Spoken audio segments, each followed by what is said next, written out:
Also, one thing I love about this game is the sound design and this, like... I just love this. This really is cool. It makes you feel like you're going into a separate world. Absolutely stellar design. Now, obviously, this game is not aged as well as we'd all kind of want it to. So, we're gonna go do Stoner Hill next. Now, this level was also in the demo version that I played way back in the day. It was slightly different. So you want to be a pro? Check this out.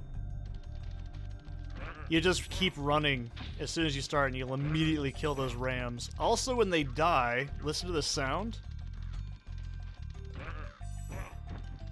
I used to be afraid of these enemies, but I also used to kill them, and when they died, I go, dirt, but, because I was like 6 years old. So I believe in the demo, you could actually drown in this little fountain right here. I'm pretty sure. And this was just in, like, I am not even exaggerating. When I played this game as a kid, there was so many little things that just, it was amazing. I cannot stress enough how incredible this game actually was when you were a little kid.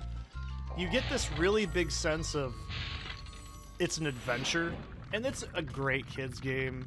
I mean, the dragons all have visually distinctive designs. Spyro's really expressive and cool. The worlds are pretty. And look at this! You see what I mean? Like, it's not really anything nowadays, but way back in the day, like, I'm talking way back in the PS1 era, just seeing that image alone was amazing. It was such a cool feeling. Now, Spyro's a little bit more sluggish than he is in the other games, but this is just, you know, proof of concept, sort of get the idea done.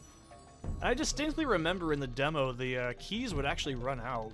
Like, they'd have a timer on them, and they'd just disappear after a while. Am I correct in saying that? Oh, well, it doesn't matter. So also, I remember in the demo version of this game, and keep in mind, the only demos for this game, I think, were these two levels, Dark Hollow, Stony Hill, and Town Square, I'm pretty sure. I could be wrong on Town Square. But I do remember that the, oh god, the ram enemies, when you bumped into them, they would also knock you back like this. So there's a little bit of a slight difference. I think the chests, the soft chests as I call them, like the fire ones, whatever you want to call that, I think those had a different texture back in the day, but it's literally been over 20 years, so I could not tell you. So, alright. Want to know another fun little Seth childhood trivia thing? Okay. You want to know a little childhood trivia? I used to think that looked like a face, and I don't know where I got it from, but it reminded me of like a character in the show Madeline, which, by the way, I'm not exaggerating, one of my cousins is named after that show because her sister liked it, and so she's like, we'll call her Madeline! Alright, so you can't really hear it great over my beautiful voice. The shepherds, though, they'll actually knock you back if you bump into them. I'll demonstrate it in a second. So, yeah, you want to flame them. So the game does introduce you to quite a few concepts in the game, like level by level.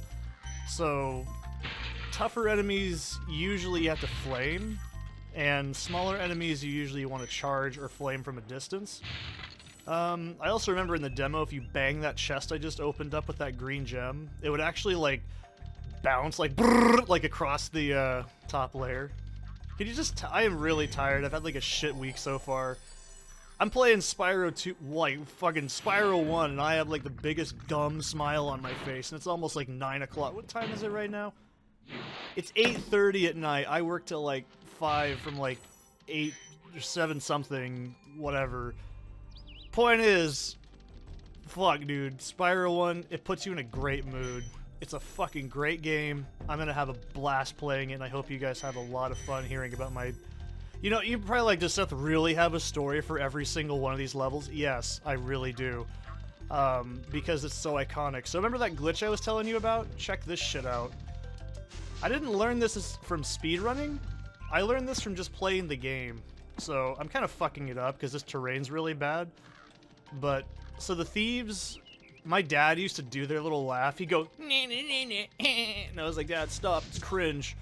So you see what I just did there? I went like this. I flamed, and I like charge, and then I keep charging like really fast, like a fucking Mortal Kombat combo, okay?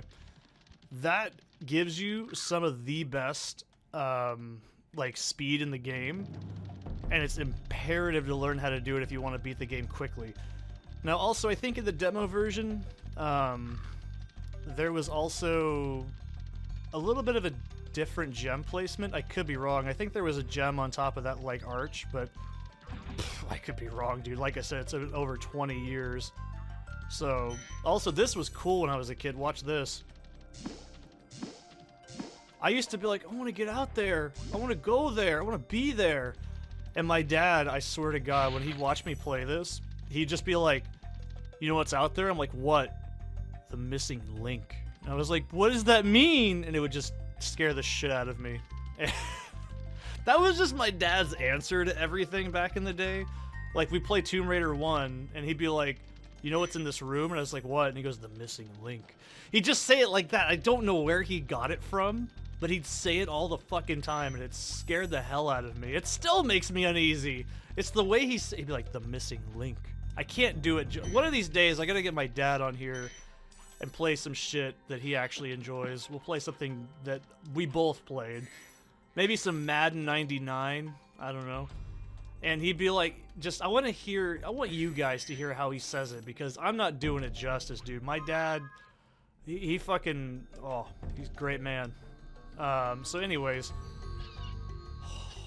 I loved this game. I still love this game. I play this game at least once a fucking year because it's so nostalgic. And this is also, you know, one of the best games I've ever played. And I come back to it because it's actually super well crafted. And I think that's what makes it so damn impressive. So I guess I don't want to really make the speedways a separate level, so I'll throw it into this one too. Why not?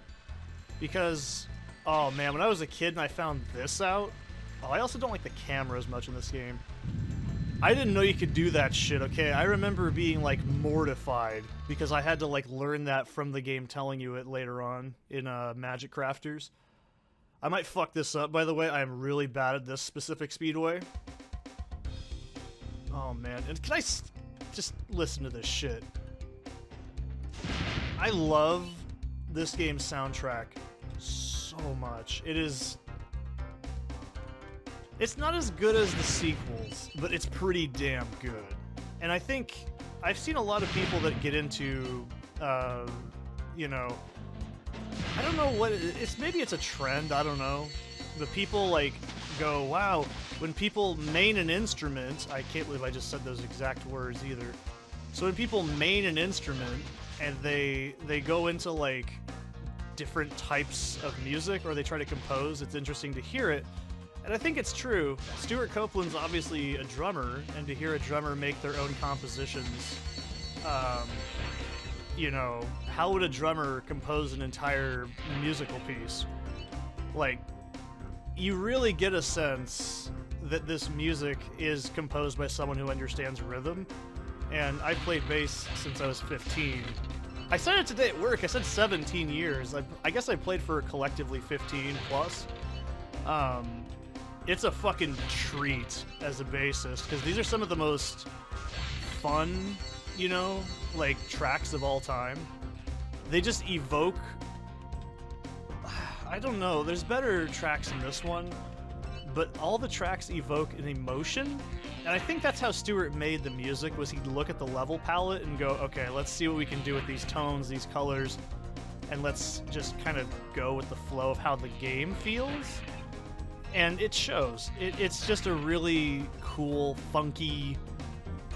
Nothing like it. I think that's the best way to put it. There's really nothing that sounds like this soundtrack, which makes it awesome. I'm sure you can probably, you know, find a very specific musician or whatever, but goddamn, it is an amazing soundtrack and an amazing game. I can't stress it enough. It's not an overhyped game.